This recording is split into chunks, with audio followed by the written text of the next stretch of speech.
ನಮಸ್ತೆ, ನನ್ನ ಹೆಸರು ಡಾಕ್ಟರ್ ಅರುಣ್ ಅಂತ ಅಂದ್ಬಿಟ್ಟು ಇಲ್ಲೇ ಅಂಬೇಡ್ಕರ್ ಕಾಲೇಜಲ್ಲಿ ಸಿವಿಲ್ ಇಂಜಿನಿಯರ್ ಆಗಿ ವರ್ಕ್ ಮಾಡ್ತಾ ಇದ್ದೀನಿ. ಐ ಥಿಂಕ್ ಇವತ್ತು ತುಂಬ ಜನ ಇಲ್ಲಿ ಬಂದ್ವಿ.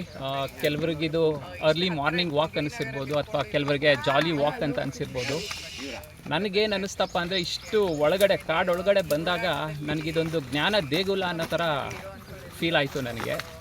ಸೊ ಈ ಜ್ಞಾನ ದೇಗುಲದಲ್ಲಿ ಫಾರ್ ಎಕ್ಸಾಂಪಲ್ ಈಗ ನಮ್ಮ ರೇಣುಕಾ ಪ್ರಸಾದ್ ಸರ್ ಆಗ್ಬೋದು, ಹರ್ಷವರ್ಧನ್ ಸರ್ ಆಗ್ಬೋದು, ಅಥವಾ ಅಮೋಘ್ ಅವ್ರು ಆಗ್ಬೋದು, ಯಶೋಸ್ ಅವ್ರು ಆಗ್ಬೋದು, ನೀವಾಗ್ಬೋದು, ನೀವೆಲ್ಲ ಒಂಥರ ಋಷಿಮುನಿಗಳಿದ್ದಂಗೆ. ಸೊ ನಿಮ್ಮ ಕೆಲಸ ಏನಪ್ಪ ಅಂದರೆ, ನಿಮ್ಮಲ್ಲಿರೋ ಜ್ಞಾನನ ನಮ್ಮಂಥವ್ರಿಗೆ ಹಂಚಬೇಕು. ಸೊ ನಮ್ಮ ಕೆಲಸ ಏನಪ್ಪ ಅಂದರೆ, ನಿಮ್ಮಲ್ಲಿರೋ ಜ್ಞಾನನ ಪಡ್ಕೊಂಡು ಇಲ್ಲಿರೋವಂಥ ಮುಂದಿನ ಪೀಳಿಗೆಗೆ ಅದನ್ನು ಹಂಚಬೇಕು.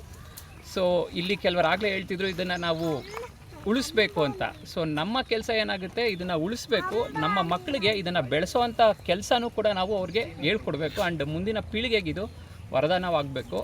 ಸೊ ನಾವೆಲ್ಲರೂ ಸೇರಿ ಈ ಒಂದು ಒಳ್ಳೆ ಕೆಲಸನ ಮುಂದುವರ್ಸ್ಕೊಂಡು ಹೋದರೆ, ಐ ಥಿಂಕ್ ಈ ಕೆಟ್ಟ ರಾಜಕಾರಣಿಗಳು ಅಥವಾ ಕೆಟ್ಟ ಕೊಳತ ಮನಸ್ಥಿತಿಗಳನ್ನ ನಾವು ಬದಲಾಯಿಸ್ಕೊಂಡು ಮುಂದೆ ಜೀವನದಲ್ಲಿ ಸಾಗ್ಬೋದು ಅನ್ನೋದು ನನ್ನ ಅನಿಸಿಕೆ. So I think it's a good initiative by Renuka Prasad sir and his team. So we all support you, sir.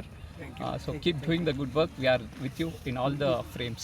ನೀವು ಹೇಳಿದಾಗೇನೆ ಹಾಂ ಸರ್. ಮಕ್ಕಳು